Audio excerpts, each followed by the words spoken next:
بسم اللہ الرحمن الرحیم۔ السلام علیکم۔ مزمل وائس آفیشیل میں خوش آمدید۔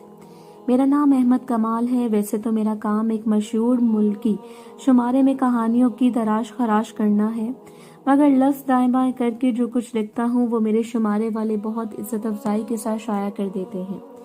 ویسے مصنف کمال کہلانا میرا سیر و خون بڑھا دیتا ہے۔ ان سب کے بعد جو میری آمدن بن جاتی ہے، مجھ جیسے گھر گرستی سے بیزار اور خاندانی رونقوں سے بے بہرا انسان کا گزارا بآسانی ہو جاتا ہے۔ کافی دن ہو گئے مجھ پر اچانک جنون سوار ہوا کہ میں کوئی ایسی خوفناک کہانی لکھوں جس سے پڑھنے والے کے رونگٹے کھڑے ہو جائیں، مگر کہانی کا پلاٹ سوچنے بیٹھا تو وہی گھسے پیٹے واقعات ذہن میں بن پلائے۔ بن بلائے مہمان کی طرح وارد ہونے لگے، جیسے انتقام کی آگ میں بھٹکی مظلوم کی روح، آسیبی گھر، بھوتوں والا قبرستان وغیرہ وغیرہ، اور میں ان کو خاطر تواضع کیے بغیر رخصت کرتا رہا۔ مجھے کوئی ایسا انوکھا واقعہ چاہیے تھا جو پڑھنے والے میں تھرتھلی مچا دے، مگر کہاں سے لاتا ایسا واقعہ؟ آج دفتر سے چھٹی کر کے میں نے گھر میں آرام کرنے کا سوچا تھا۔ دوپہر کو میں ہوا خوری کی غرض سے باہر نکل آیا اور نکڑ کی دکان سے سگریٹ کا پیکٹ خرید کر اپنے گھر سے تھوڑی دور کافی پرانے اسٹیشن پر آ گیا، جہاں سے ریل گاڑیاں گزرتی تو پرانا سا پل اور زمین عذاب الہی سے ڈر کر لرز جاتی۔ یہاں اکا دکا گاڑیاں تبھی رکتی تھی جب ان کو کراس پڑ جاتا تھا۔ خیر میں اسٹیشن کی بینچ پر آ کر بیٹھ گیا۔ اسٹیشن ویران پڑا تھا، چڑیوں کی چہچہاہٹ اور کبوں کی کائیں کائیں عجیب سا سکون بخش رہی تھی۔ میں اسی سکون کو محسوس کرتے ہوئے ڈراؤنی کہانی کے تانے بانے بننے لگا۔ میرے خیالات عروج پر تھے کہ ریل گاڑی کے وصل نے میرے خیالات کو جھنجھوڑا تھا۔ میں نے سوچا ابھی گزر جائے گی، مگر شاید اس کو کراس پڑ گیا تھا، اس لیے وہ وہیں رک گئی تھی۔ خیر میں نے گاڑی میں بیٹھے مسافروں سے نظر ہٹا کر سگریٹ سلگا لیا تھا اور خیالوں کے عمیق گہرائیوں میں کھو گیا۔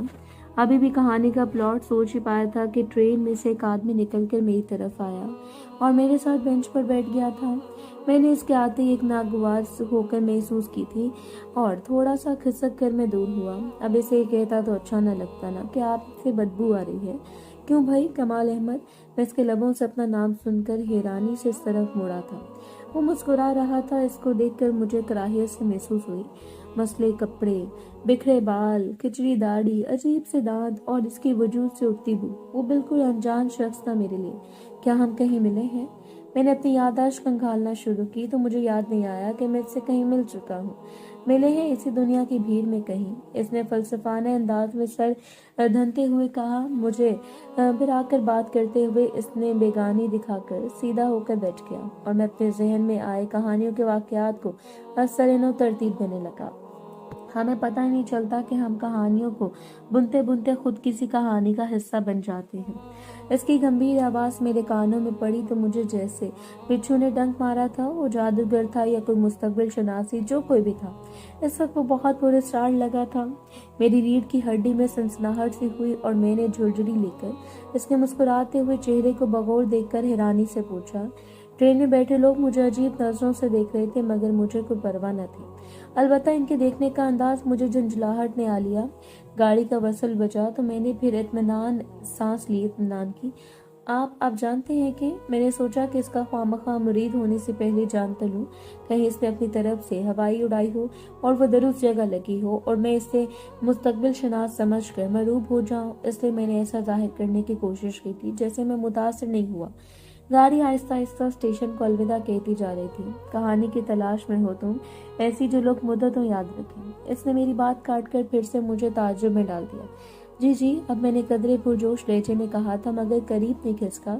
اس کے وجود سے اٹھتی بو مجھے گراں گزر رہی تھی۔ ضرورت کے وقت گدھے کو بھی باپ بنانا پڑتا ہے کہ مصادق وہاں بحالت مجبور بیٹھا تھا۔